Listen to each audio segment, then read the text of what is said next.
जय जय राधा माधव जय कुंज बिहारी जय गोपीजन वल्लभ गिरिवरधारी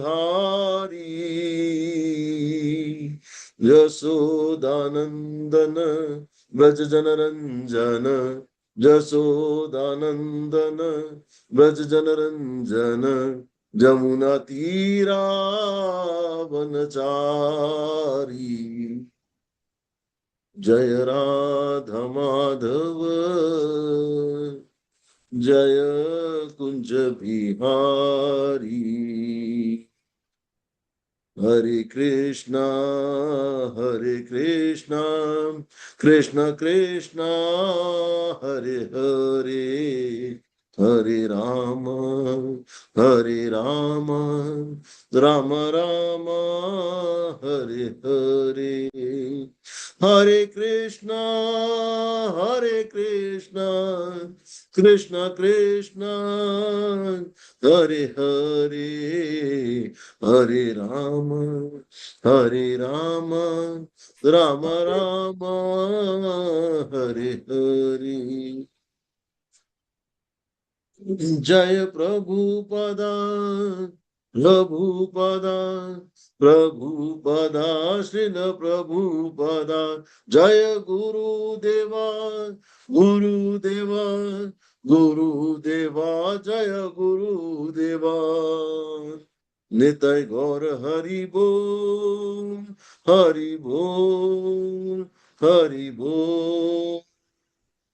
निताय गौर हरि बोल।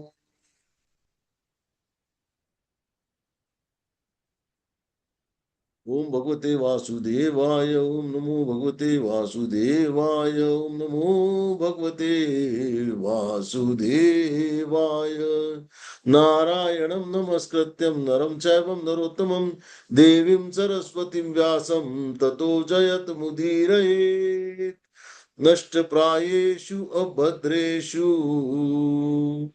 नित्यं भागवत सेवया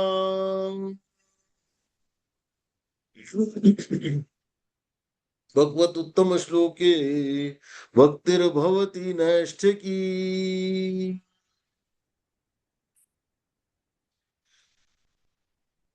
तो हम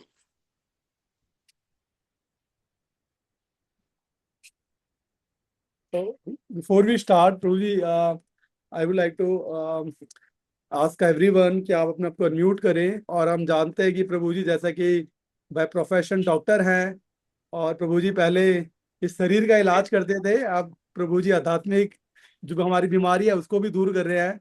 तो प्रभु जी ने ना केवल एक बहुत बड़े ऑर्थोपेडिक सर्जन है, प्रभु जी बहुत हम्बल हैं। आपको देखने से लगता होगा अरे ठीक है कोई ब्रह्मचारी है या टेम्पल में रह रहे हैं। प्रभु जी बहुत हाईली क्वालिफाइड डॉक्टर हैं। प्रभु जी ने ना केवल इंडिया में बल्कि अब्रॉड में भी सर्व किया है और अभी पूरी तरह सरेंडर है। और प्रभु जी की जो गुरु निष्ठा है वो हमें सीखने को मिलता है कि पूरी फुल्ली सरेंडर है गुरु के प्रति और मूवमेंट के प्रति, प्रभुपाद जी के प्रति। और फुल टाइम अभी सर्व कर रहे हैं इस्कॉन इंदौर के अंदर। तो मैं सभी भक्तों से रिक्वेस्ट करूंगा आप अपने आप को अनम्यूट करें। हम प्रभु जी का वेलकम करेंगे बाय लाउडली चैंटिंग हरे कृष्णा मंत्रा। हरे हरे कृष्णा कृष्णा कृष्ण हरे हरे हरे राम राम राम राम हरे हरे राम कृष्ण प्रभु जी पंचांग हरे प्रणाम। कृष्णा प्रभु जी। हरे कृष्ण प्रणाम प्रभु। हरे कृष्ण। आप सबके चरणों में मेरा कोटि कोटि तन प्रणाम। बहुत बहुत धन्यवाद, बहुत बहुत आभार इस शुद्धिकरण के अवसर से प्रदान करने के लिए। तो आज हम कर रहे हैं श्रीमद् भागवतम के चौथे स्कंद के 9वें अध्याय के 54वें से लेकर के 59वें नंबर तक के श्लोक। यस, स्क्रीन पे शेयर हो चुका है। मैं चाहूंगा कि पहले अपन पूरे एक सारे श्लोक का रिसाइटेशन और पर्पट तक, क्योंकि पर्पट इसमें बहुत छोटे छोटे हैं। somebody can volunteer and read up to पर्पट, जो श्लोक से लेके पर्पट तक पहले पढ़ लें, ठीक है? then I will start and will be taking श्लोक वन बाय वन, ठीक है? तो पहले जो है ये शुरू कर लेते हैं। तत्र तत्रो पस सिद्धि तब्दे मन स्मन कर तोरणे स्रवंदे कद लिप्स सभ्यै उगो पोत्रश्च तद्विधेह। तत्र तत्र मतलब जहां तहां, उपसद्य मतलब बनाए गए, लसत मतलब चमकीले, मकर मतलब मगर के आकार के, तोरणे मतलब मेहर बदार दरवाजों से, सवृंदे मतलब फूलों तथा फलों के गुच्छों से, कदरी मतलब केले के वृक्षों से, स्तंभे मतलब खंभों से, पुग पोते मतलब सुपारी के नए पौधों से, चमत भी तथा विदेह मतलब उस प्रकार का।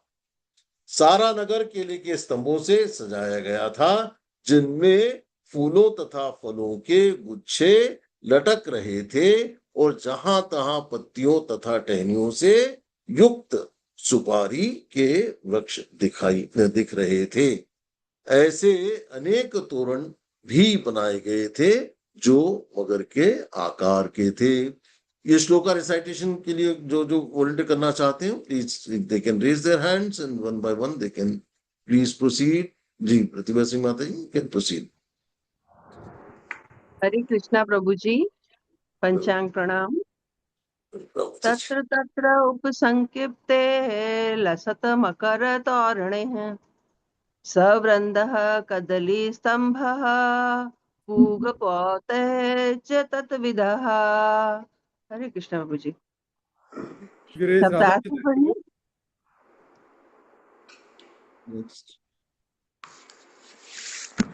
ग्रेस राधा जी तेरे प्रभु, आप अनम्यूट कर सकते हैं।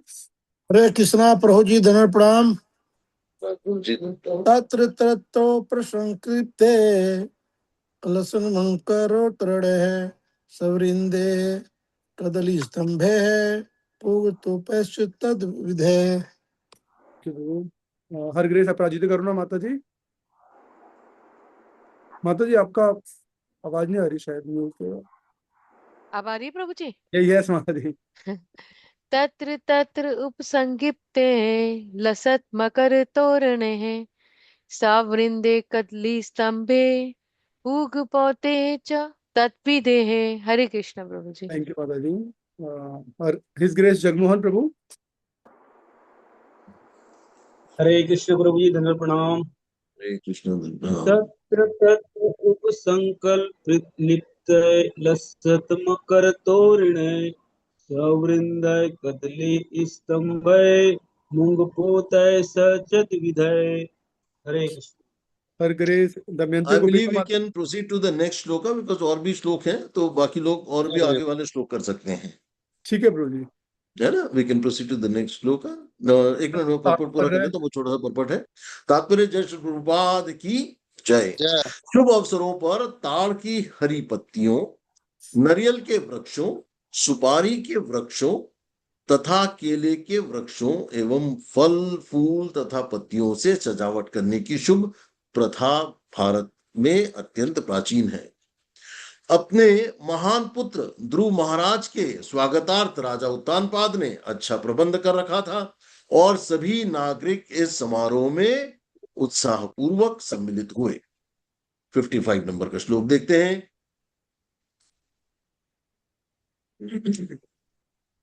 च्युत पल्लव वास स्त्रक मुक्ता ताम विलबिंबिः उपस्कृतम प्रीतिद्वारम अपाम कुंभेह सदीपकेः। या डिस्प्ले में है, जो भी नेक्स्ट नंबर जो भी इसको रिसाइट करना चाहते हो प्लीज प्रोसीड। दमयंती गोपिका माता जी आप। जी प्रभु जी। हरे कृष्ण प्रभु जी। पंचांग प्रणाम। राम चूत पल्लव वास सक्र मुक्ता दाम विलंबिबि उपसकृतं प्रतिद्वारम् अपाम कुंभे दीपके। हरे कृष्ण। थैंक यू माता जी। अमिता अग्रवाल माता जी। हरे कृष्ण प्रकृति पंचम प्रणाम। च्युत पल्लव वात्स स्तरक मुक्त ताम विलंबिभि उत्स्कृतम प्रतिद्वारम अपाम कुंभे स दीप्ते। हरे कृष्ण प्रभु जी। दो प्रभु जी, दो माता जी, दो प्रभु जी, दो माता जी, ऐसे करके अपन एक एक श्लोक करते चलेंगे तो will be able to do it little faster, है ना? जी। हो गए, 4 लोग हो गए क्या इस श्लोक के लिए? गिरीश कृपा माधव प्रभु आप। अरे प्रभु जी म्यूट हो गया आप, शायद एक बार अनम्यूट करना पड़ेगा। हरे कृष्ण सूत पल्लव वासक मुक्तात्म उपस्कृतम परंपा कुंभे सती के। हरे कृष्ण। थैंक यू प्रभु। नेक्स्ट श्लोक ले लें प्रभु।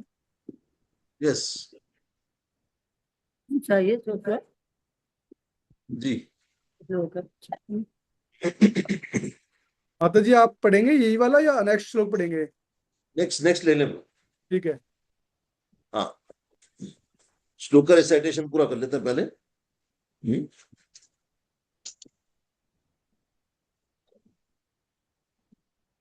सामने पाणिदास कौन सा चैप्टर है ये? यस माता जी आप पढ़िए। कलावती राधिका माता जी 56 श्लोक। हरे हरे कृष्णा। प्राकारे गोपुरागारे निशात कुंभ परिचते सर्वतो अलंकृत श्रीमद्भि मानसिक दूती भी। हरे कृष्ण प्रभु जी। थैंक यू माता जी। श्यामानंद पंडित प्रभु। हाँ इस अध्याय कौन सा है?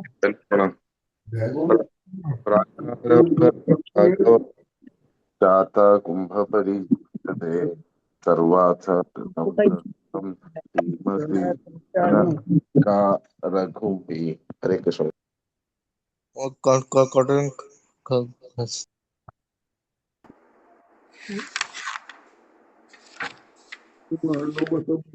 का अनुवाद एंड तात्पर्य पढ़ना है प्रभु जी। इसका मीनिंग पढ़ लेता हूं पहले। राजधानी में अनेक महल, नगर द्वार तथा परकोटे थे जो पहले से ही अत्यंत सुंदर थे, किंतु इस अवसर पर उन्हें सुनहले आभूषणों से सजाया गया था। नगर के महलों के कुंगरे तो चमक ही रहे थे, साथ ही नगर के ऊपर मंडराने वाले सुंदर विमानों के शिखर भी। तात्पर्य जय श्री प्रभुपाद की जय। यहाँ पर विमानों का जो उल्लेख हुआ है उसके संबंध में श्रीमद विजय ध्वज तीर्थ ने यह सुझाया है कि इस अवसर पर स्वर्ग लोक के देवता भी अपने अपने विमानों में चढ़कर राजा की राजधानी में ध्रुव महाराज के आगमन पर आशीर्वाद देने पधारे थे। ऐसा भी प्रतीत होता है कि नगर के सभी महलों के कुंगरे तथा विमानों के शिखर सुनहरी कारीगरी से अलंकृत किए गए थे और सूर्य प्रकाश से प्रतिबिंबित वे चमक रहे थे।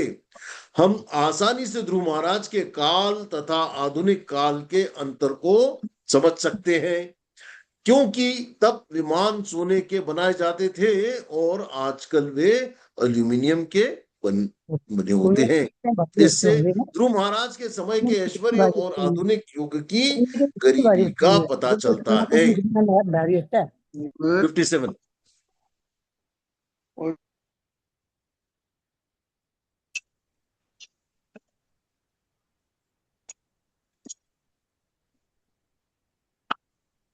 मस्ट चत्वर रथ्या अट्ट मार्गम चंदन चर्चितम लाज अक्षतेह पुष्पफले कुंडले बलिभिः युक्तम।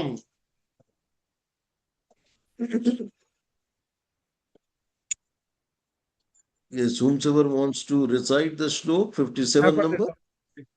Read.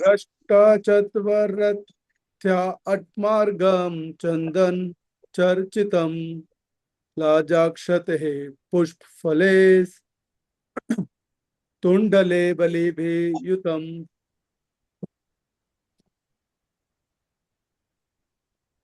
और कोई भक्त, आई थिंक दमयंती गोपिका माता जी, आपने एड्रेस किया। जी प्रभु जी, दृष्टचत्वरथ्या अट्टमार्गं चन्दन चर्चिताम्लाज अक्षते पुष्पफले तण्डुले बलिभिः युतम्। हरे कृष्णा।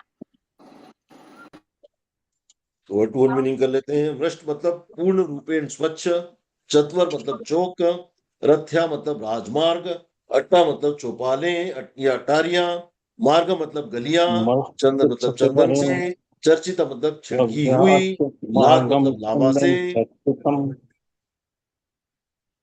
अक्षते मतलब जो से, पुष्प मतलब फूलों से, फले मतलब फलों से, कुंडले मतलब धान से, बलि भी मतलब उपहार सामग्रियों से उत्तम।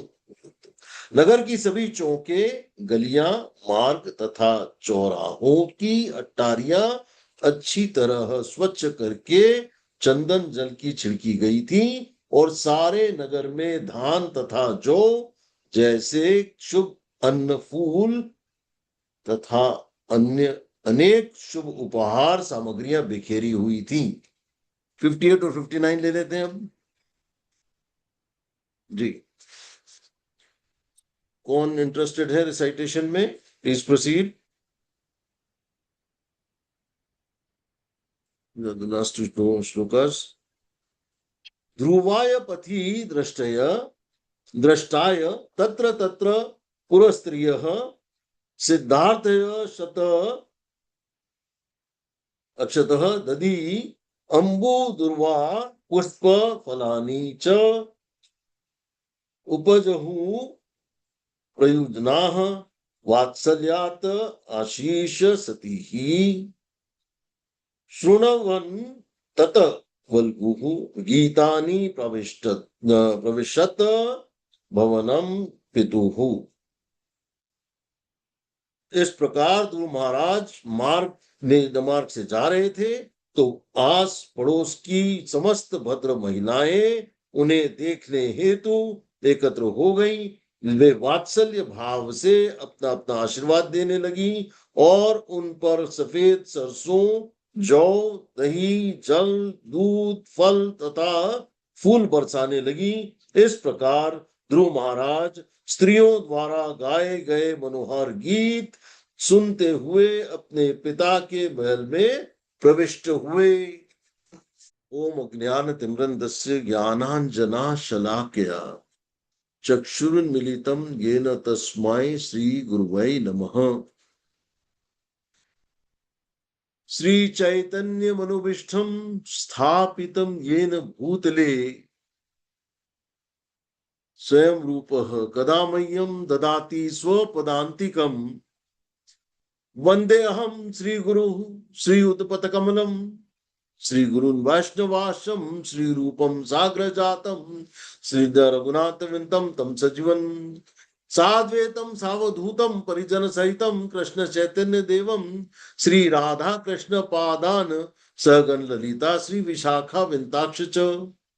हे कृष्ण करुणा सिंधु दीन बंधु जगतपते गोपेश गोपिका कांता राधा कांता नमोस्तुते।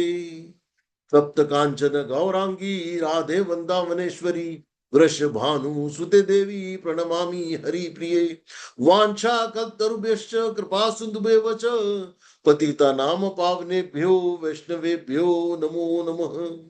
हुकुम करोति वाचालम पंगुम लंघयते गिरिम यत्कृपातम हम वंदे परमानंदम माधवम।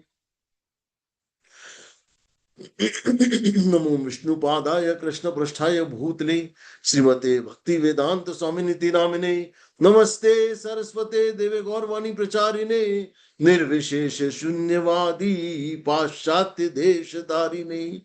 नमो विष्णुपादाय कृष्ण पृष्ठभूतले श्रीमते भक्ति नामिने। मैं अपने परम आराध्य श्री श्री राधा गोविंद जी, जगन्नाथ बलदेव सुभद्रा माता, पंच तत्व, नरसिंह भगवान, हमारे संस्थापक आचार्य श्रील प्रभुपाद, मेरे दीक्षा गुरु महामंत प्रभु जी, मेरे सभी शिक्षा गुरुओं के एवं समस्त वैष्णव वृंद के चरणों का आश्रय लेते हुए आज के इन श्लोकों पर कुछ चर्चा कर सकूं, ऐसा मुझे आशीर्वाद प्रदान करिए। आप सबके चरणों में मेरा कोटि कोटि चरण वंदन, कोटि कोटि धन्यवाद प्रणाम। हरे कृष्णा कृष्ण कृष्ण हरे हरे, हरे राम राम राम हरे हरे। जय श्री कृष्ण चैतन्य प्रभु नित्यानंद, श्री अद्वैत गदाधर श्रीवासादि गौर भक्तवृंद। जैसा कि हम पढ़ चुके हैं, आज हम कर रहे हैं 4th कैंटो से 9th चैप्टर के 54 to 59 नंबर के श्लोक, और ये श्लोक हम अभी रिसाइट कर चुके हैं। जब भक्त लौटता है तो पूरा नगर पवित्र उत्सव बन जाता है। Decoration in city and blessings on Dhruv Maharaj. Dhruv Maharaj जब महल से निकले थे तब उनके पास न सम्मान था, न पिता की गोद, न मन की शांति। उनके पास केवल एक चोट थी, लेकिन जब वे लौटे तो वही महल, वही नगर, वही परिवार उनके स्वागत में सच गया। यह भागवत का अद्भुत संदेश है। जो बालक अपमान लेकर निकला था वही भक्त बनकर लौटा है, और अब पूरा नगर उसके चरणों में मंगल अर्पित कर रहा है। अब प्रश्न यह है कि हम अपने अपमान को क्या बनाते हैं, विष या विष्णु स्मरण? तो इसके मुख्य भाव को अगर हम समझें तो ध्रुव महाराज जंगल में अपमान लेकर गए थे, लेकिन भगवान का साक्षात्कार लेकर लौटे हैं। अब वही समाज, वही नगर, वही परिवार जो पहले उनके दुख का कारण बना, उनके स्वागत में पवित्र उत्सव मना रहा है।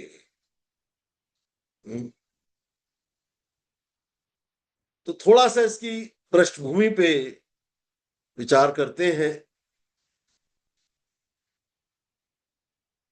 कि ध्रुव महाराज की कथा केवल एक बालक की तपस्या की कथा नहीं है। ये कथा बताती है कि असली परिवर्तन परिस्थितियों में नहीं, चेतना में होता है। ध्रुव महाराज पहले राजमहल से रोते हुए निकले थे। कारण था अपमान, उपेक्षा, सौतेली मां सुरुचि के कटु वचन और पिता उत्तानपाद की मौन दुर्बलता। एक 5 वर्ष का बालक जंगल गया, लेकिन अकेला नहीं, उसके हृदय में चोट थी और उस चोट ने उसे भगवान की ओर ढकेल दिया। नारद मुनि ने उसे मंत्र दिया, ओम नमो भगवते वासुदेवाय। ध्रुव ने कठोर तपस्या की, भगवान प्रकट हुए, वरदान मिला, और फिर ध्रुव घर लौट आए। अब श्लोक हम 54 to 59 में हम देख रहे हैं कि ध्रुव महाराज के आगमन पर पूरा नगर सजाया गया है। केले के स्तंभ, आम के पत्ते, दीपक, जल कलश, चंदन और स्त्रियों के मंगल गीत, सब कुछ भक्त के स्वागत में अर्पित किया जा रहा है। अब यहां प्रश्न है कि क्या केवल ध्रुव का स्वागत हो रहा था? नहीं, वास्तव में भक्ति, शुद्धता, तपस्या और भगवान की कृपा का स्वागत हो रहा था।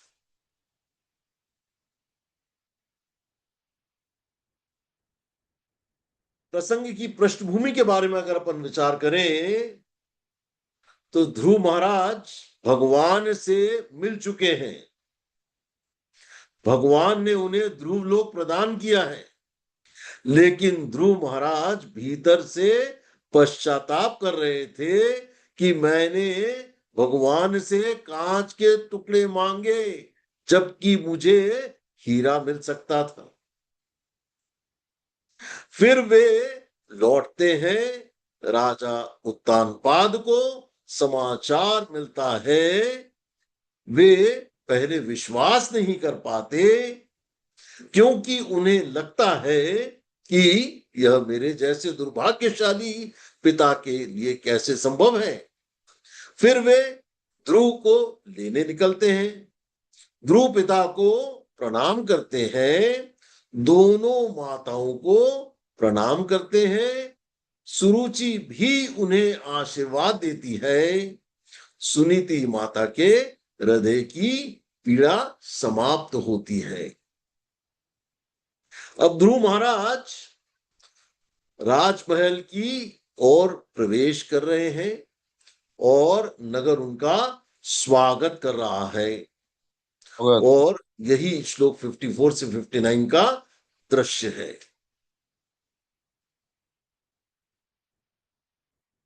तो 54 वाला श्लोक अगर अपन न देखें कि तत्र तत्रो पसंद करते, तो इस श्लोक में बहुत महत्वपूर्ण बात हमें यह समझने को मिलता है कि पूरे नगर में जगह जगह चमकते हुए तोरण लगाए गए थे। केले के फल युक्त स्तंभ और सुपारी के पौधों आदि से नगर को सुसज्जित किया गया था। ध्रुव महाराज के स्वागत में नगर को प्राकृतिक और शुभ वस्तुओं से सजाया गया। केले के स्तंभ, फल, फूल, सुपारी के पौधे, ये सब भारतीय वैदिक संस्कृति में मंगल के प्रतीक माने जाते हैं। श्री प्रभुपाद लिखते हैं कि भारत में शुभ समारोहों में केले, नारियल, पान, सुपारी, पत्ते, फल और फूलों से सजावट करना प्राचीन परंपराएं रही हैं। यहां एक बहुत गहरा संदेश निकल के आता है कि जब भक्त घर लौटता है तो घर केवल भौतिक रूप से नहीं सजता, केवल वातावरण भी पवित्र हो जाता है। और ध्रुव महाराज वही बालक जिन्हें पहले राजमहल में उपेक्षा मिली और आज उसी बालक के स्वागत में पूरा नगर खड़ा है, पूरा नगर सजा हुआ है। तो समाज पहले भक्त को पहचान नहीं पाता।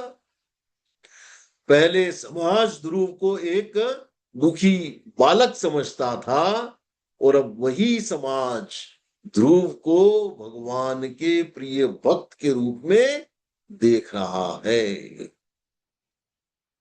तो भक्ति व्यक्ति की पहचान बदल देती है। पहले ध्रुव अस्वीकृत पुत्र थे और अब ध्रुव भगवान द्वारा स्वीकार किए गए भक्त हैं। 55 नंबर के श्लोक में अगर हम समझें तो ये भी बहुत खूबसूरत वर्णन करता है, जिस तरह का वहां पे स्वागत डेकोरेशन किया गया था। और इस श्लोक में इसको अगर और थोड़ा सा सरल हिंदी भावार्थ में अगर अपन समझने का प्रयास करें तो प्रत्येक द्वार पर जल से भरे हुए कलश रखे गए थे। वे रंग बिरंगे वस्त्रों, मोतियों की मालाओं, पुष्प मालाओं और लटकते हुए आम के पत्तों से सजाए गए थे। हर द्वार पर दीपक जल रहे थे। तो यह श्लोक वैदिक स्वागत संस्कृति को दिखाता है। जल कलश, आम के पत्ते, दीपक, फूल, मालाएं, ये सब केवल सजावट नहीं, ये संकेत है कि जहां भक्त आता है वहीं शुद्धता, प्रकाश, समृद्धि और शुद्धता आती है। जल कलश का अर्थ है शीतलता भरा हुआ जीवन। तो दीपक का अर्थ है अज्ञान का अंधकार दूर करना। आम के पत्ते और पुष्प का अर्थ है जीवन में ताजगी और सौंदर्य। द्वार का अर्थ है हमारे हृदय का प्रवेश द्वार। ध्रुव महाराज के लिए नगर के द्वार सज रहे हैं, पर हमारे लिए संदेश है कि क्या हमारे हृदय का द्वार भी भगवान और भक्त के लिए सजाया गया है। हम मंदिर तो सजाते हैं, उत्सव में फूल भी लगाते हैं, लेकिन क्या मन के भीतर ईर्ष्या, कटुता, अभिमान, तुलना और शिकायत भरी पड़ी है? यदि हृदय का द्वार अशुद्ध है तो बाहरी सजावट अधूरी है।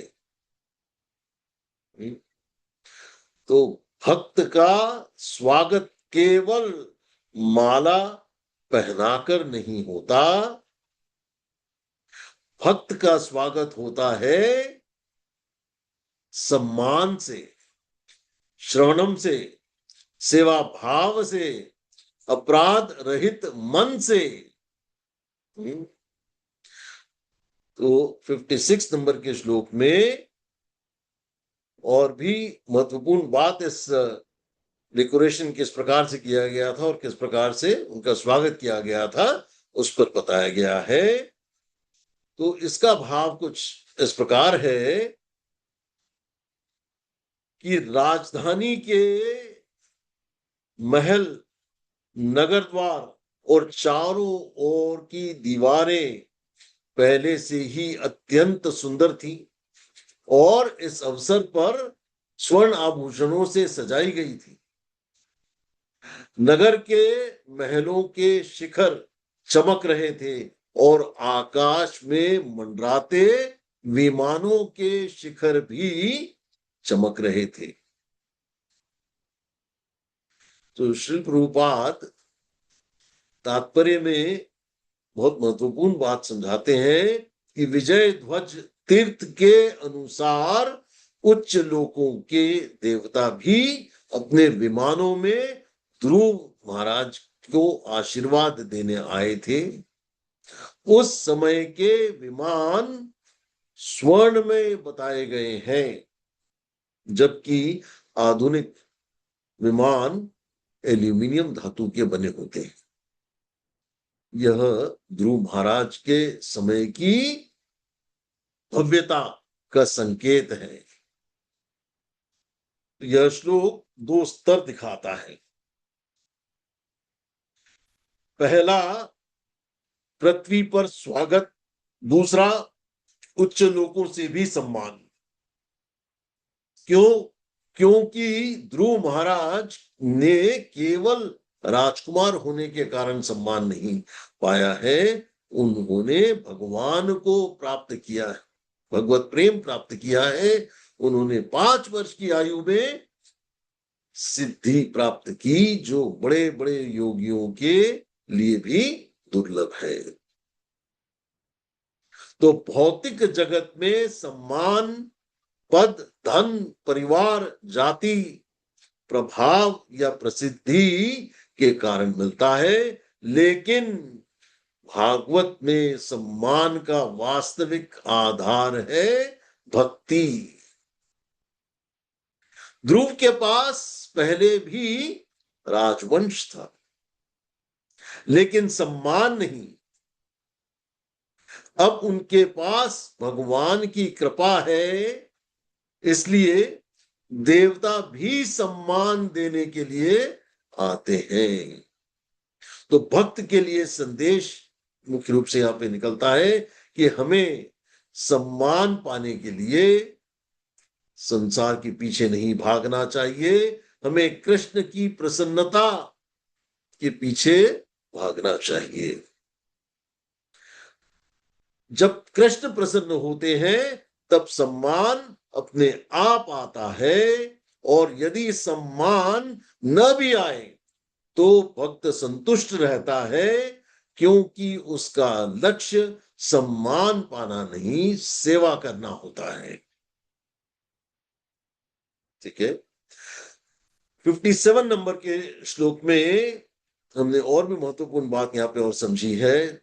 बहुत सुंदर इसका पूरा जो डेकोरेशन का जो पूरा माहौल समझाया गया है, उस पूरा जो दृश्य बताया गया है, इसके भावार्थ को अगर अपन समझने का प्रयास करें तो नगर के चौराहे, सड़कें, मार्ग और ऊंचे आसन स्थान भली भांति साफ किए गए थे और चंदन जल से सिंचित किए गए थे। चावल, जौ, फल, फूल और अनेक मंगलमय वस्तुएं पूरे नगर में बिखेरे गई थी। अब यहां मृष्ट शब्द जो है श्लोक में बहुत महत्वपूर्ण है, अर्थात पूरी तरह साफ किया हुआ।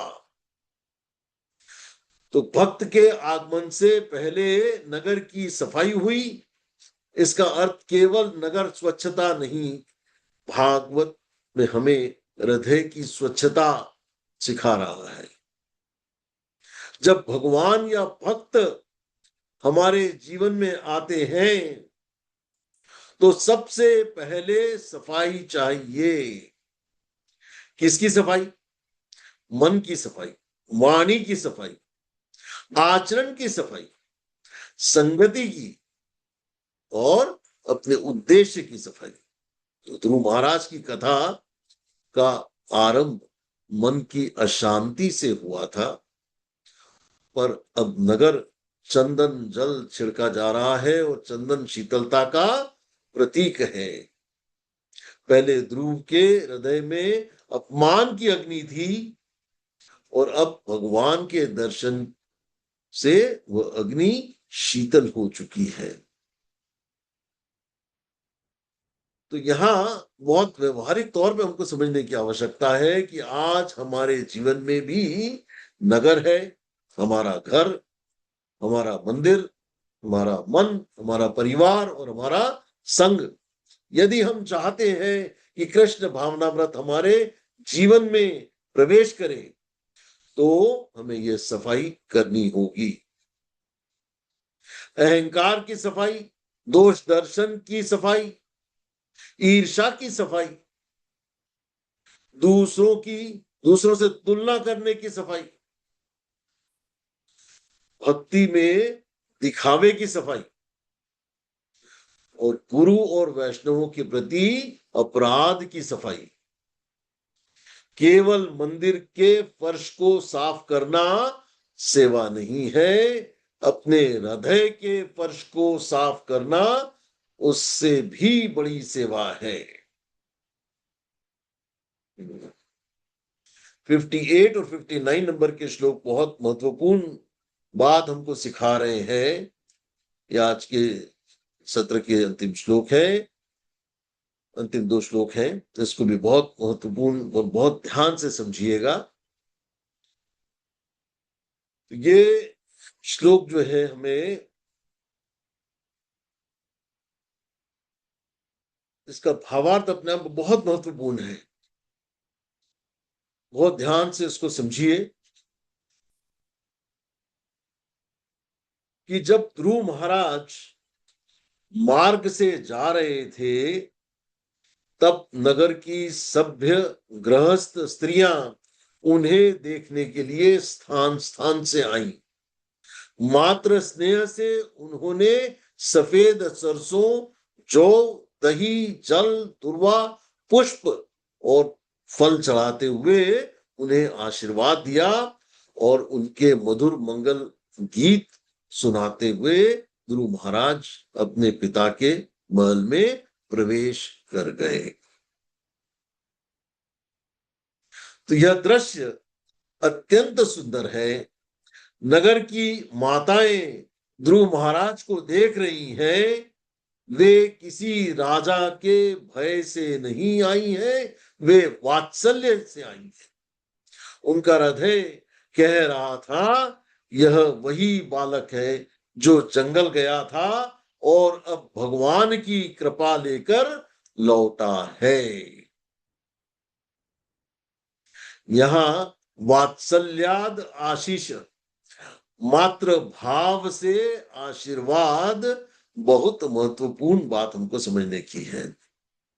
भक्त केवल स्वयं धन्य नहीं होता, भक्त पूरे समाज को भावनात्मक, कृष्ण भावनात्मक और आध्यात्मिक रूप से जोड़ देता है। ध्रुव महाराज के स्वागत में स्त्रियां दही, जल, दुर्वा, पुष्प और फल चढ़ाती हैं। ये सब शुभता के प्रतीक हैं। भक्त को देखकर लोगों के मन में शुभ कामनाएं जागती हैं। भक्त की उपस्थिति समाज में मंगलमय संस्कार जगाती है। तो यहाँ पे बहुत विशेष बात समझने योग्य है कि ध्रुव महाराज ने कोई राजनीतिक अभियान नहीं किया, उन्होंने कोई प्रचार प्रसार नहीं किया, उन्होंने कोई पद की मांग नहीं की, फिर भी पूरा नगर उनका स्वागत कर रहा है। क्यों? क्योंकि शुद्ध भक्ति व्यक्ति के भीतर ऐसी शक्ति भर देता है कि लोग सहज रूप से आकर्षित होते हैं। तो बहुत मुख्य तत्व हमको इसमें अब समझना है। नंबर 1 कि भक्त का सम्मान भगवान की कृपा का सम्मान है। ध्रुव महाराज का स्वागत केवल एक राजकुमार का स्वागत नहीं है, यह भगवान के स्पर्श से पवित्र हुए भक्त का स्वागत था। जब किसी भक्त को सम्मान दिया जाता है तो वह सम्मान व्यक्ति को नहीं, उसके भीतर स्थित भक्ति को दिया जाता है। इसलिए वैष्णव सम्मान बहुत बहुत महत्वपूर्ण है। अपमान भक्ति को नष्ट करता है और वैष्णव का सम्मान भक्ति को पुष्ट करता है। दूसरा बिंदु इसमें समझने योग्य है कि वही समाज जो पहले दुख देता है बाद में सम्मान भी देता है। ध्रुव के जीवन में राजमहल की पीड़ा का स्थान था और उसी राजमहल की ओर वे आज लौटे हैं। पहले वहां से वे अस्वीकार होकर निकले थे और अब वहां उनका स्वागत हो रहा है। इससे क्या सीख मिलती है कि भक्त को समाज की अस्थिर प्रतिक्रियाओं से टूटना नहीं चाहिए। आज लोग आलोचना करेंगे, कल वही सम्मान करेंगे। आज लोग नहीं समझेंगे, कल वही लोग आपसे प्रेरणा लेंगे। तो भक्त का लक्ष्य लोगों की प्रतिक्रिया नहीं, कृष्ण की प्रसन्नता है। तीसरा बिंदु समझते हैं कि बाहरी सजावट तभी पूर्ण है जब आंतरिक सजावट हो।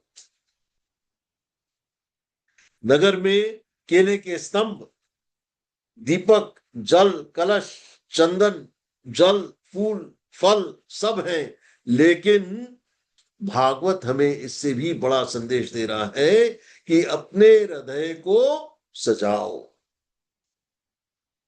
हृदय का दीपक है श्रवण, हृदय का कलश है विनम्रता, हृदय का चंदन है शीतल वाणी, और हृदय के पुष्प है सेवा, क्षमा, दया और वैष्णव सम्मान।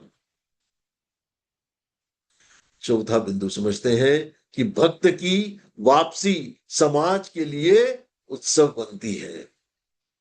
ध्रुव महाराज अकेले जंगल गए थे, लेकिन लौटे तो उनके साथ एक भक्त लौटा है। तो यही भक्ति की शक्ति है। भक्ति व्यक्तिगत साधना से शुरू होती है, लेकिन सामाजिक मंगल में परिवर्तित हो जाती है। तो एक शुद्ध साधक केवल अपना उद्धार नहीं करता, वह परिवार, समाज, नगर और आने वाली पीढ़ियों के लिए शुभता का कारण बनता है।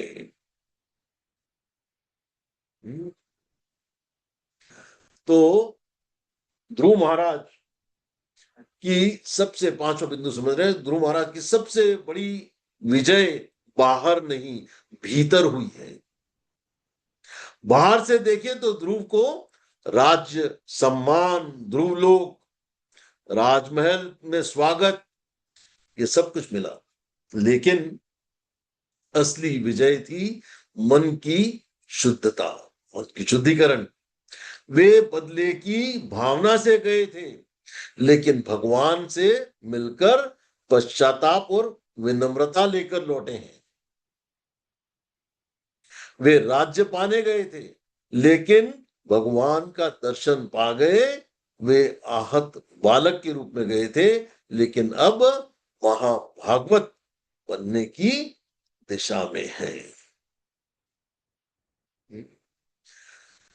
तो थोड़ा सा एक कुछ विस्तार से अपन कुछ कथाओं के माध्यम से उसको समझते हैं कि ध्रुव की चोट से चेतना तक की यात्रा के बारे में अपन समझते हैं कि ध्रुव महाराज को सुरुचि ने कहा कि यदि राजा की गोद में बैठना है तो मेरे गर्भ से जन्म लो।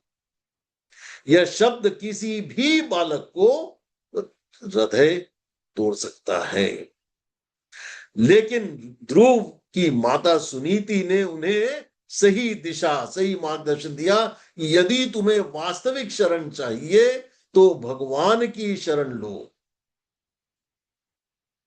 और यही संस्कार का महत्व है। सुनीति माता ने ध्रुव को प्रतिशोध नहीं, भगवान की शरण सिखाई, और इसलिए आज ध्रुव लौट रहे हैं और पूरा नगर उनका स्वागत कर रहा है। यदि माता सुनीति कहती कि जा बदला लो, तो ध्रुव एक क्रोधित राजकुमार बनकर लौटते हैं, लेकिन उन्होंने कहा कि भगवान की शरण लो, इसलिए ध्रुव विश्व प्रसिद्ध भक्त बन गए।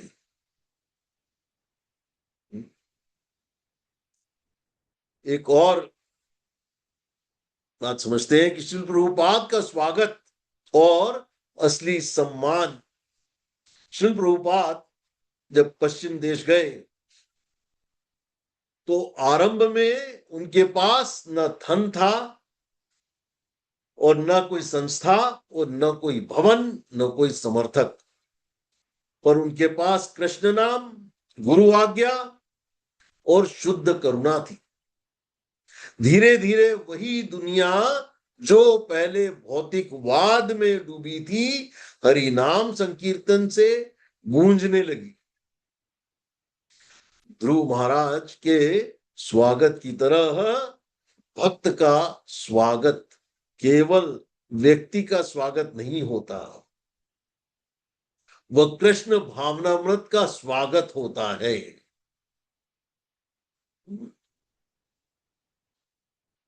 तीसरी कथा समझते हैं, घर को मंदिर बनाना है। यदि घर में कोई भक्त रहता है तो घर केवल रहने की जगह नहीं रह जाती, वह तीर्थ बन जाता है। लेकिन इसके लिए घर में 4 वस्तुएं आवश्यक है: हरिनाम, प्रसाद, शास्त्र पठन और वैष्णव सम्मान। ध्रुव महाराज के आगमन से पूरा नगर मंगलमय हुआ, वैसे ही हमारे घर में नित्य हरिनाम, गीता भागवत का पठन और प्रसाद और नित्य सेवा हो तो घर भी भगवान के लिए सजाया हुआ द्वार बन जाता है। तो आज के भक्तों के लिए कुछ व्यवहारिक शिक्षाएं, इसको अपन समझते हैं। नंबर 1, अपमान को आत्मविनाश नहीं, आत्म उत्थान का केंद्र बनाइए। ध्रुव महाराज अपमानित हुए, लेकिन उन्होंने अपमान को ईर्ष्या, अवसाद या नफरत में नहीं बदला, उन्होंने उसे तपस्या और भक्ति में बदल दिया। हमारे जीवन में भी कोई कठोर वचन बोलता है, कोई सम्मान नहीं देता, कोई हमें कम समझता है, तब हमारे पास 2 मार्ग रहते हैं। या तो हम भीतर विष भर लें या उस पीड़ा को कृष्ण की ओर मोड़ दें। दूसरा बिंदु समझते हैं, अपने हृदय के द्वार को सजाइए। जैसे नगर के प्रत्येक द्वार पर दीपक और कलश थे, वैसे ही हमारे हृदय के द्वार पर भी भक्ति के दीपक होना चाहिए। प्रश्न करें कि मेरे मन में किसके लिए कटुता है, मैं किससे ईर्ष्या करता या करती हूं, किस वैष्णव के प्रति मेरे मन में अपराध भाव आता है। मेरी साधना में दिखावा तो नहीं, मेरी सेवा कृष्ण के लिए है या प्रतिष्ठा पाने के लिए है। तीसरा बिंदु समझते हैं, भक्त का स्वागत करना सीखें। जब कोई भक्त हमारे घर, मंदिर या जीवन में आता है तो उसे सामान्य व्यक्ति न माने। हो सकता है कि वह बाहरी रूप से सरल हो, लेकिन उसके हृदय में कृष्ण का नाम। भक्त का सम्मान धन से नहीं, भाव से होता है, मधुर वाणी से होता है, प्रसाद वितरण से होता है, आसान आसन से, ध्यान पूर्वक श्रवण से, सेवक की इच्छा भक्त का स्वागत के अंग है। चौथा बिंदु समझते हैं, अपने घर को मंगलमय कैसे बना सकते हैं। ध्रुव महाराज के स्वागत में नगर सजाया गया, हमें भी घर को कृष्ण के स्वागत योग्य बनाना चाहिए। घर में नियमित कीर्तन हो, भगवान को भोग नियमित और नित्य लगे, भगवत गीता और भागवतम का नित्य नियमित पाठ हो, झगड़ा कम हो और सेवा अधिक हो। टीवी और मोबाइल से अधिक हरिनाम की ध्वनि गूंजती रहे। दीवारों पर केवल सजावट नहीं, कृष्ण स्मरण होता रहे। पांचवा बिंदु समझते हैं कि सम्मान आने पर विनम्र रहना। हर सम्मान आपकी परीक्षा है, आध्यात्मिक परीक्षा है। ध्रुव महाराज का पूरा नगर स्वागत कर रहा है, लेकिन ध्रुव के भीतर अभिमान नहीं। उन्होंने अपने पिता और माताओं को प्रणाम किया था, और यह भक्त की पहचान है। जब सम्मान मिले तब भी विनम्रता न छूटे। कई बार थोड़ा सा सम्मान मिलता है तो साधक बदल जाता है। सेवा, पद, नाम, मंच, माला, प्रशंसा, ये सब हमारी आध्यात्मिक परीक्षाएं हैं। गुरु महाराज सिखाते हैं कि भगवान का दर्शन पाने के बाद भी दास्य भाव ही सर्वोच्च है। तो निष्कर्ष के रूप में अब कुछ बातें हम समझते हैं कि 4.9.54 से लेकर के 5.59 नंबर के श्लोक हमको क्या निष्कर्ष देते हैं कि भक्त जहां प्रवेश करता है वहां शुभता प्रवेश करती है। ध्रुव महाराज का स्वागत केवल राजकीय स्वागत नहीं था, यह भक्ति की विजय का उत्सव था। ध्रुव महाराज की कथा हमें 3 बातें सिखाती हैं। नंबर 1,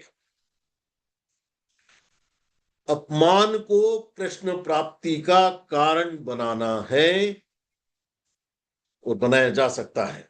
दूसरी, भक्त के स्वागत से जीवन में मंगल आता है। तीसरा, बाहरी उत्सव तभी सार्थक है जब हृदय भी सजाया जाए। इसलिए आज हम प्रार्थना करें कि हे ध्रुव महाराज, हमें आपकी जैसी दृढ़ता प्रदान करें। हे सुनीति माता, हमें ऐसी शिक्षा दीजिए कि हम दुख में भी कृष्ण की ओर मुड़े। और हे श्री प्रभुपाद, हमें ऐसा जीवन दीजिए कि हमारा घर, हमारा मन, हमारा समाज और सब कृष्ण के स्वागत के योग्य बन जाए। यहां पे हम सुनीति माता एक रिप्रेजेंटेशन है जिसको हम अपने पथ प्रदर्शक गुरु के रूप में, जो भी हमको इस्कॉन में लेकर के आए हैं, उनका स्मरण करते हुए, उनको याद करते हुए ये प्रार्थना हम कर सकते हैं। इन्हीं शब्दों के साथ अपनी वाणी को मैं विराम देना चाहूंगा। कोई प्रश्न हो तो आपका बहुत बहुत स्वागत। वांछा कल्पतरुभ्यश्च कृपा सिंधुभ्येव च पतितनाम पावनेभ्यो वैष्णवेभ्यो नमो नमः। हरे कृष्ण कृष्ण कृष्ण हरे हरे, हरे राम राम राम राम हरे हरे। वांछा कल्पतरुभ्यश्च कृपा सिंधुभ्येव च पतितनाम पावनेभ्यो वैष्णवेभ्यो नमो नमः। Hare Krishna. Thank you so very much प्रभु। I think it was such a wonderful class. और जैसा कि श्लोकों को पढ़ के नहीं लग रहा था कि इतना कुछ इस श्लोकों में है, केवल स्वागत हो रहा है, सजाया जा रहा है या विमान ऊपर है, लेकिन उनके अंदर के जो भाव है वो आपने प्रकट किए। और एक भक्त का हृदय कैसा होना चाहिए, कैसे भक्त का स्वागत करना चाहिए, जीवन में क्या प्रैक्टिकली हमें कैसे रहना चाहिए, भगवान को हृदय में लाने के लिए अपने हृदय को साफ करना है। तो बहुत सुंदर आपने चर्चाएं की, बहुत ही अच्छा क्लास रही। मैं एक्सपेक्ट नहीं कर रहा था कि इतना इन श्लोकों के अंदर से निकल के आ सकता है। देखिए, सबसे बड़ी बात जो मैं खुद सोच रहा था इसको पढ़ते हुए और इसको तैयार करते हुए कि ये हमको महत्व समझाता है। जैसे आपने, हम सब ने अनुभव किया, गुरु महाराज में जब आते हैं तो हम बहुत सजावटें करते हैं, बहुत सारी चीजें। बाहरी से ज्यादा ये बहुत महत्वपूर्ण है, हम आंतरिक सजावटें भी करें। महीने 2 महीने में गुरु महाराज एक बार आते हैं, तो एटलीस्ट जो हमारे जो मनमुटाव डेवलप होते हैं सेवा कार्य के दौरान, कहीं ना कहीं कुछ राग द्वेष उत्पन्न होते हैं, वो मौका होता है हम उन सब राग द्वेष को मुक्त हो जाएं और प्रार्थना करें कि हमें भगवान श्री प्रभुपाद, श्री गुरु महाराज हमको शक्ति प्रदान करें कि हम इन अनर्थों से अपनी निवृत्ति पा सकें। और Yeah, I वही think- वैष्णव सम्मान, वही केवल हारफुल पहनाना ही सफिशिएंट नहीं है, हमने अपने अंतर्मन में, अपने सेल्फ इंट्रोस्पेक्शन में वर्क करना जरूरी है कि मैंने अपने अंतर्मन को कैसे स्वच्छ करना है, और यही हमारी प्यूरिफिकेशन की जर्नी है। ये बहुत महत्वपूर्ण बात है। Right. I think आदि पद्माक्षी माता जी आपका हैंड रेज है, आप अनम्यूट कर जी हरे माता कृष्णा जी, प्रभु जी। हरे कृष्णा हरे प्रभु जी। कृष्ण। प्रभु जिस प्रकार से आपने बताया कि मतलब शरीर का पूरा प्रभु जी, पर जिस प्रकार से अध्याय स्कंद 1 में 11 अध्याय में कृष्ण भगवान द्वारका में पधार रहे हैं और यहाँ पर ये ध्रुव महाराज जी, तो जो सेम जैसे उनका आपने ये भाव प्रकट किया है उसी प्रकार से सेम सजावट है, रानियां है, माता है, पिता है, सब उनके उनसे भी दूध प्रकट उसी प्रकार से ये स्त्रियां सब उनका वेलकम करें। तो उनमें कृष्ण भगवान जब द्वारका आए और जब ध्रुव महाराज अपने उस राज्य में गए, तो उसका थोड़ा मेरे को थोड़ा समझाएंगे प्रभु जी? वैसे सेम दिखाया हुआ है। देखिए, दोनों बातें हैं कि वहां भगवान का सम्मान हो रहा है और यहाँ भक्त का सम्मान हो रहा है। नंबर 1, हेलो, भक्त की भक्ति का सम्मान कैसे किया जाता है। हम सबसे बड़ी बात अपने वैष्णव अपराध को याद रखना, और वैष्णव अपराध में एक अपराध ये भी आता है कि किसी भक्त का सम्मान न करना और प्रसन्नता को व्यक्त ना करना, है ना। कई बार ये प्रतीत हो सकता है कि हम जैसे टेम्पल सर्विस में होते हैं तो सुबह शाम में एक ही भक्त से 3-4 बार मुलाकात होती है। You can not be neutral, you can not be, you have to express the same excitement, और वो तभी हो सकता है जब आप अपनी हृदय की शुद्धता पे काम करें, है ना। वहां पे जो स्वागत की बात हो रही है माता जी, वो बात है किस प्रकार से भगवान का इंतजार हो रहा था और किस प्रकार से भगवान का स्वागत हो रहा था। तो जो सम्मान हम भगवान को देते हैं वही सम्मान अगर हम भक्त को देंगे तो उससे भगवान प्रसन्न होंगे। इस भाव से हमको करना है, हमें जो कुछ करना है वो भगवान की प्रसन्नता के लिए करना है। जब हमारी फोकस कृष्ण की प्रसन्नता हो जाती है और ये हमको समझ में आ जाता है कि भगवान अपने भक्त को सदैव प्रसन्न देखना चाहते हैं, भक्त को दुखी नहीं देखना चाहते हैं, और आपके कारण, अपने व्यवहार के कारण, अगर हमारा भक्तजन या कोई भी साधक भी जिसको आप साधक समझते हो वो भी, उसको भी आपने अगर दुखी कर दिया, ठीक है, तो मैं तो अकेला साधक हूं, मेरी साधना है, मैं साधक हूं, लेकिन आप सब भक्त हैं, ये भाव हमारे मन में होना चाहिए। ठीक है, हरे कृष्णा प्रभु जी, बहुत बहुत धन्यवाद। आई थिंक प्रभु चैट पे क्वेश्चन है, ये इस टॉपिक से रिलेटेड नहीं है लेकिन आप देख सकते हैं चैट में। Okay. Full of Anand, cold tears comes, sad and anger tears comes, what is reason प्रभु जी? अरे वाह, हाँ, ये अभी प्रभुपाद ने एक परपट में मैंने भी हाल ही में पढ़ा था, आई एम जस्ट फॉरगेटिंग कि ये कौन से परपट में है, लेकिन हाँ ये बात बहुत अनुभव की है। और ये मैंने भी जब ये पढ़ा तो मेरे को बहुत अच्छी बात लगी ये सोच करके कि प्रभुपाद ने कितना माइन्यूट ऑब्जर्वेशन एक्सप्रेस करी है इस परपट के माध्यम से, कि जब आप किसी देखिए हमारे आंसू जो है दो परिस्थितियों में आते हैं, है ना। एक तब जब प्रसन्नता के आंसू होते हैं, और एक तब जब हम बहुत अंदर से दुखी होते हैं, जब बहुत परेशान हो जाते हैं, तब आंसू आते हैं। तो जब प्रसन्नता के आंसू आते हैं जो बहुत ठंडे आंसू होते हैं, और कभी आप भविष्य में अनुभव कीजिएगा इस बात को, ये वाकई में मैंने खुद इस बात को अनुभव करा कि ये तो बहुत सुंदर बात कही है प्रभुपाद ने अपने परपट में, कि मतलब उसका जो अगर इसको मैं साइंटिफिकली समझाने का प्रयास करूं तो जब आपको गुस्सा नेगेटिव सिचुएशन के कारण आता है तो मेटाबॉलिक रेट बॉडी का बहुत बढ़ जाता है, और जब मेटाबॉलिक रेट बढ़ जाता है तो हर बॉडी से निकलने वाले फ्लूइड का टेम्परेचर भी बढ़ जाता है. It's very scientific. और जब प्रसन्नता के आंसू निकलते हैं तो that is very cold in temperature and बहुत ही सहज भाव से वो आंसू बह रहे होते हैं और वो प्रसन्नता के आंसू होते हैं और वो ठंडे होते हैं. बिल्कुल सत्य है. Just an observation and it's a matter of experience that only can make us to get that realization what we are talking in this question. Thank you, Prabhuji. बहुत सुंदर प्रश्न है. आई थिंक ये एक जगमोहन प्रभु जी आपका हैंड रेज है, आप unmute कर सकते हैं. जी. हरे कृष्ण प्रभु जी, धन्यवाद प्रणाम. हरे कृष्ण प्रभु जी, धन्यवाद प्रणाम प्रभु जी. आपने आज शानदार किया प्रभु जी. आज हम सब भक्तों का मार्गदर्शन किया है इन श्लोकों के थ्रू. प्रभु जी थैंक यू, बहुत बहुत धन्यवाद प्रभु जी आपका. हरे कृष्ण. तो गुरु को रंगा कृपा प्रभु. It's all credit goes to Guru Maharaj and all my Shiksha Gurus and all Vaishnav Vrand, wonderful Vaishnav Vrand all around with me now, and all your association. Only this is possible to get a better understanding of what all we read. I think कोई और प्रश्न नहीं है तो इस class को हम यहाँ पे विराम देंगे. मैं सभी भक्तों से रिक्वेस्ट करता हूँ अपने आप को अनम्यूट करें. हम प्रभु जी का धन्यवाद करेंगे इतनी सुंदर कक्षा के लिए.